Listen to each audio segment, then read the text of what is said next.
Iran America সংঘাত নতুন করে এমন এক জায়গায় পৌঁছেছে যেখানে শুধু যুদ্ধ, মিসাইল, বিমান বা যুদ্ধ জাহাজের লড়াইয়ে সীমাবদ্ধ নেই। এবার সরাসরি আমেরিকার সেনাদের জানে শেষ বা জীবিত ধরে ইরানের হাতে তুলে দেওয়ার জন্য অর্থ পুরস্কার ঘোষণা করেছে তেহরান। ইরানের সেনাপ্রধান মেজর জেনারেল আমির হাতামি জানিয়েছেন, কোনো আমেরিকার সামরিক সদস্যকে হত্যা অথবা ধরে ইরানের হাতে তুলে দিতে পারলে দেওয়া হবে $30,000। ভারতীয় মুদ্রায় এই অর্থ আনুমানিক 28.7 লক্ষ টাকা। আর এই কাজ কোনো ইরানি নারী করলে পুরস্কারের পরিমাণ দ্বিগুণ হয়ে দাঁড়াবে বলে জানানো হয়েছে, সেটা $60,000 অর্থাৎ প্রায় 57 লক্ষ টাকা। ইরানের ঘোষণা আসলে আমেরিকার প্রেসিডেন্ট ডোনাল্ড ট্রাম্পের ব্যক্তিগত সেনাকে নিয়ে নয়, আমেরিকার সামরিক সদস্যদের হত্যা বা বন্দী করে ইরানের হাতে তুলে দেওয়ার ক্ষেত্রে এই পুরস্কারের কথা বলা হয়েছে। ইরান এমন কোনো নির্দিষ্ট তালিকাও প্রকাশ করেনি যেখানে প্রত্যেক আমেরিকার সেনার নাম ধরে আলাদা করে পুরস্কার ঘোষণা করা হয়েছে। ইরানি সেনাপ্রধানের বক্তব্য অনুযায়ী এই সিদ্ধান্ত নেওয়া হয়েছে সাধারণ মানুষের কাছ থেকে বিপুল সংখ্যক অনুরোধ আসার পর। অনেকেই যুদ্ধের সময় নিজেদের মতো করে ইরানকে সাহায্য করতে চেয়েছেন। ইরানি বক্তব্যে এই উদ্যোগকে ফিনান্সিয়াল জিহাদ বা অর্থের মাধ্যমে যুদ্ধ প্রচেষ্টায় অংশ নেওয়ার ধারণার সঙ্গে যুক্ত করা হয়েছে। ইরানের সেনাপ্রধান মেজর জেনারেল আমির হাতামি কি জানিয়েছেন শুনুন। هر رزمنده عزیزی یک آمریکایی رو بکشد یا دستگیر کنه تحویل بده به هر کدوم از یگانه‌های ارتش جمهوری اسلامی ایران، ما به پشتوانه این عزیزانی که میخواهند در جهاد مالی شرکت کنند اما به ضمانت ارتش، در کنار اون اجر عظیم جهاد یک هدیه خوب میدیم. این هدیه معادل $30,000 است، حدود 5 میلیارد تومان। এর মধ্যে রাজনৈতিক বার্তাও স্পষ্ট। ইরান দীর্ঘদিন ধরে বলে আসছে পশ্চিম এশিয়ায় আমেরিকার সামরিক উপস্থিতি তাদের নিরাপত্তার জন্য বড় হুমকি। তাই আমেরিকার সেনার বিরুদ্ধে এই ধরনের পুরস্কার ঘোষণা করে তেহরান কার্যত জানাতে চাইছে আমেরিকাকে শুধু ইরানের আশপাশের সামরিক ঘাঁটি থেকে নয়, গোটা অঞ্চল থেকেই দূরে সরে যেতে হবে। কিন্তু এখানেই একটি বড় প্রশ্ন উঠছে। ইরানের মাটিতে বর্তমানে বড় সংখ্যায় আমেরিকার স্থলসেনা মোতায়েন রয়েছে, এমন কোনো তথ্য সামনে নেই। প্রকাশিত প্রতিবেদনে বলা হয়েছে, ইরানের ভূখণ্ডে আমেরিকার সেনাদের বড় ধরনের উপস্থিতির সর্বশেষ পরিচিত ঘটনা ছিল এপ্রিলের একটি উদ্ধার অভিযান। সেই অভিযানে প্রায় 200 আমেরিকান কর্মী এবং 170টির বেশি বিমান অংশ নিয়েছিল বলে প্রতিবেদনে উল্লেখ করা হয়েছে।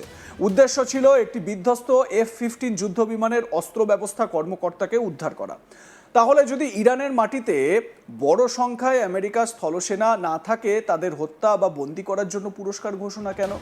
এর উত্তর সম্ভবত শুধু ইরানের ভূখণ্ডের মধ্যে খুঁজলে পাওয়া যাবে না। পশ্চিম এশিয়ায় আমেরিকার সামরিক উপস্থিতি অনেক বিস্তৃত। ইরাক, জর্ডান, কুয়েত, উপসাগরীয় অঞ্চলের বিভিন্ন জায়গায় আমেরিকার সেনা সামরিক ঘাঁটি ও অন্যান্য প্রতিরক্ষা ব্যবস্থা তারা মোতায়েন করে রেখেছে। ফলে ইরানের এই ঘোষণা সরাসরি ইরানের ভেতরে আমেরিকার সেনাদের বিরুদ্ধে অভিযান চালানোর আহ্বান না। মিডল ইস্ট, সমগ্র মধ্যপ্রাচ্যে ইসলামিক স্টেটগুলোতে যেখানে যেখানে ইউএস সোলজারদেরকে টার্গেট করা যায়, এটাই হচ্ছে আসল লক্ষ্য। এবারে সবথেকে ইন্টারেস্টিং বিষয় হচ্ছে মহিলাদের জন্য এই আর্থিক পুরস্কারটা ডাবল, মানে প্রায় 57 লক্ষ টাকা দেওয়া হবে যদি কোনো সোলজারকে, ইরানি আমেরিকান কোনো সোলজারকে যদি ধরে দিতে পারে। মহিলাদের ক্ষেত্রে এটা কেন বলা হচ্ছে? কারণ আপনারা জানেন হানি ট্র্যাপ খুব প্রচলিত একটি বিষয়। হানি ট্র্যাপে ফাঁসিয়ে তারপর তথ্য আদান প্রদান করা বা তথ্য নিয়ে নেওয়া, প্রতিবেশী দেশের বা শত্রু দেশের তথ্য নিয়ে নেওয়া, এটা তো খুব প্রচলিত একটি বিষয়। এক্ষেত্রে যেটা করার কথা বলা হচ্ছে, ওই হানি ট্র্যাপে ফাঁসিয়ে ইরানি মহিলারা তারা যদি ইউএসের কোনো সোলজারকে বন্দি করাতে পারেন তাহলেই 57 লক্ষ টাকা। মেজর জেনারেল হাতামি কি বলেছেন আরও একবার শোনাই আপনাদের। جمهور جنایتکار امریکا میگه من میخوام تنگه هرمز رو بخشی از سرزمین جنایت اعلام بکنم. اولا که تو غلط میکنی، البته بعد که فهمیدن که چه غلط بزرگی کردن گفتن شوخی میکنیم. شوخیش هم غلط زیادیه جمهور جنایتکار امریکا এখানেও প্রতীকী রাজনীতি রয়েছে। ইরান চাইছে যুদ্ধের ঘটনাগুলোকে ভবিষ্যতের কাছে প্রতিরোধের ইতিহাস হিসেবে তুলে ধরতে। কোনো অস্ত্রকে জাদুঘরে রাখা মানে শুধু একটি যুদ্ধের স্মৃতি সংরক্ষণ নয়, সেটিকে জাতীয় প্রতিরোধের প্রতীক হিসেবেও প্রতিষ্ঠা করা। এই ঘোষণা এসেছে এমন এক সময় যখন ইরান ও আমেরিকার মধ্যে রাজনৈতিক সম্পর্ক অত্যন্ত উত্তপ্ত। ইরানের সেনাপ্রধান একই সঙ্গে পশ্চিম এশিয়া থেকে আমেরিকার বাহিনী প্রত্যাহারের দাবি পুনরায় জানিয়েছেন। তার বক্তব্য অনুযায়ী আমেরিকার আর পারস্য উপসাগর, ওমান উপসাগর এবং হরমুজ প্রণালীতে আগের মতো প্রবেশের অধিকার নেই। বিশেষ করে হরমুজ প্রণালী এখানে অত্যন্ত গুরুত্বপূর্ণ। বিশ্ব জ্বালানি বাণিজ্যের জন্য এই সরু জলপথ অত্যন্ত গুরুত্বপূর্ণ। এই অঞ্চলে সামরিক উত্তেজনা বাড়লে তার প্রভাব শুধু ইরান বা আমেরিকার মধ্যে সীমাবদ্ধ থাকে না। তেলের দাম, জাহাজ চলাচল, বিমা খরচ এবং আন্তর্জাতিক বাজার সবকিছুর উপর চাপ তৈরি হতে পারে। তাই হাতামির বক্তব্যকে শুধু যুদ্ধের হুমকি হিসেবে দেখলে পুরো বিষয়টি বোঝা যাবে না। এর মধ্যে রয়েছে একটি বড় ভূ রাজনৈতিক বার্তা। ইরান হরমুজ প্রণালীকে নিজের কৌশলগত শক্তির অন্যতম হাতিয়ার হিসেবে দেখছে এবং আমেরিকার উপস্থিতিকে চ্যালেঞ্জ জানাচ্ছে।